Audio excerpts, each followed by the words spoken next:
नमस्कार. विदर्भ शासन न्यूजमध्ये आपले स्वागत आहे. अमरावतीत एमडी ड्रग्जच्या जाळ्याला मोठा धक्का. मध्य प्रदेशातून मुख्य सूत्रधाराला गुन्हे शाखेने अटक केली असून नेटवर्कच्या तपासाला वेग आला आहे.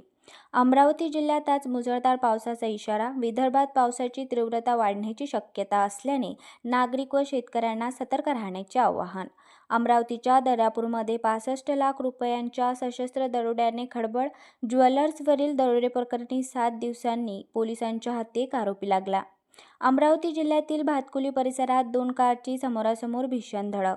अपघातात 2 जणांचा मृत्यू तर 3 जण गंभीर जखमी झाल्याची माहिती. अमरावतीतील धामोरी ब्लाइंडर मर्डर प्रकरणाचा पोलिसांनी अखेर छडा लावला. 9 दिवसांच्या तपासानंतर एक संशयिताला अटक करण्यात आली. अमरावती जिल्ह्यातील पोलीस प्रशासनात मोठे फेरबदल. ग्रामीण भागातील 23 सहाय्यक पोलीस निरीक्षकांच्या बदल्या करण्यात आल्या असून 9 अधिकाऱ्यांना ठाणेदार पदाची जबाबदारी. अमरावती जिल्ह्यातील धारणी आणि चिखलदरा तालुक्याची राष्ट्रीय स्तरावर कामगिरी. नीती आयोगाच्या आकांक्षी तालुका कार्यक्रमातील डेल्टा क्रमवारीत दोन्ही तालुक्याचा टॉप 40 मध्ये समावेश.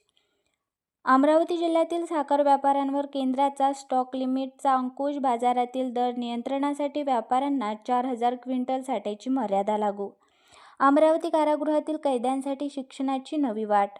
अमरावती आणि नागपूर कारागृहातील 75 बंदीजन इग्नूच्या माध्यमातून उच्च शिक्षण घेत असल्याची माहिती समोर आली आहे. अमरावती जिल्ह्यातील सध्याच्या पावसाच्या पार्श्वभूमीवर नागरिकांनी नदी नाले, सखल भाग आणि धोकादायक पुलांजवळ अनावश्यक प्रवास टाळण्याचे आवाहन करण्यात आले आहे. अमरावती जिल्ह्यातील नवीन अपडेट्ससाठी पाहत रहा विदर्भ शासन न्यूज, दर्यापूर.